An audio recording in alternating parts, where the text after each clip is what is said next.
हाँ चीज है ठीक।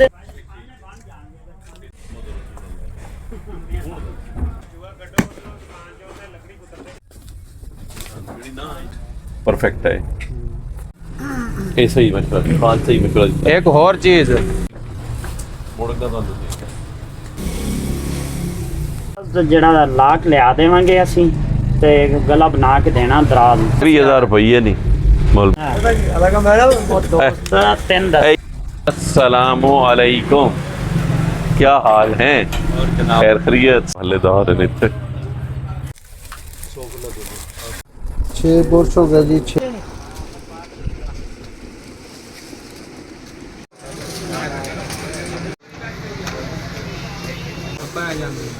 वो भी लेने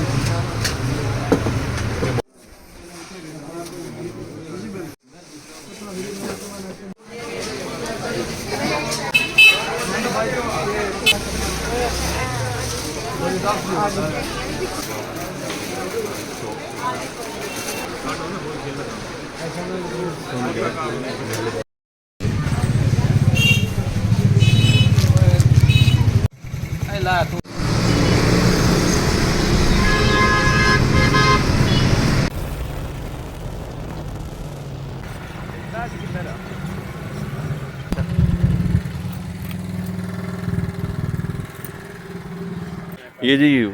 वो मोहतरमा जो हैं अम्मा जी जो अपनी शॉप चला रही हैं उनके लिए ये अलमारियाँ और सामान लाए हैं उनके करियाने का और कुछ ईद के लिए भी जो बच्चे चूड़ियाँ वगैरह पहनते हैं और सब कुछ उनके लिए हुण खुश हो खुश करना तो ही खुश है तो ते जिंदगी कभी सोचा ही ना है ज़बरदस्त हो गया बाहर कोई कशला कि कमरे दे अंदरों बाहर कढ़न कान उत्थे थोड़ा हल्का जा टेपर बना से ना एक स्लोप बनेगा उधर भी हल्का आ जाए आए हत्थे दे हन इदे आ दूसरी भी ਇਹਦੇ ਨਾਲ ਦੀ इथाई रखे इसके ना साइड पे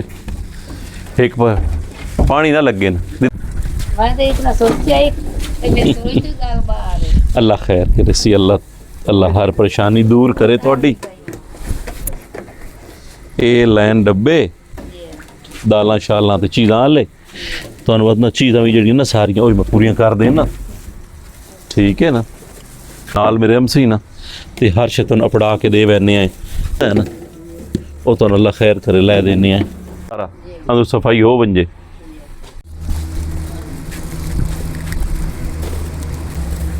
ये ना दियां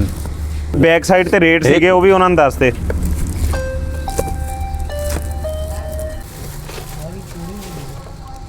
ਉਹਦੇ ਚ ਅਲਮਾਰੀਆਂ ਪਈਆਂ ਬਸ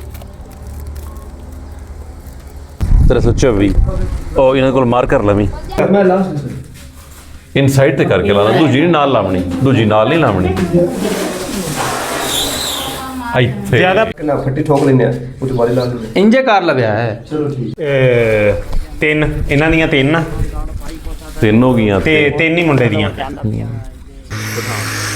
ਯਾਰ ਜੇਬ ਤੇਰਾ ਜਾਣੂ ਤੇ ਗੱਲ ਕਰ ਮੈਂ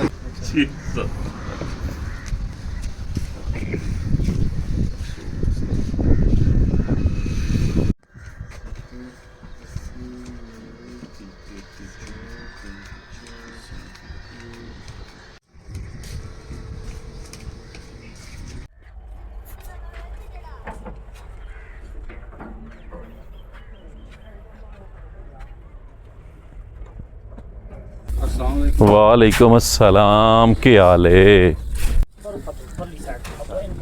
अल्लाह नु अल्लाह ਥੱਲੇ ਰੱਖ ਲਓ ਨਾ ਪਹਿਲੇ तेरे ए इधर ला लो इस पासे इस कद दे नाल रख से सीधी सीधी कर लाई थाई अगर इन्हें तल्लू ना इट्टा रख छोड़ो तो वैसे रख देते हैं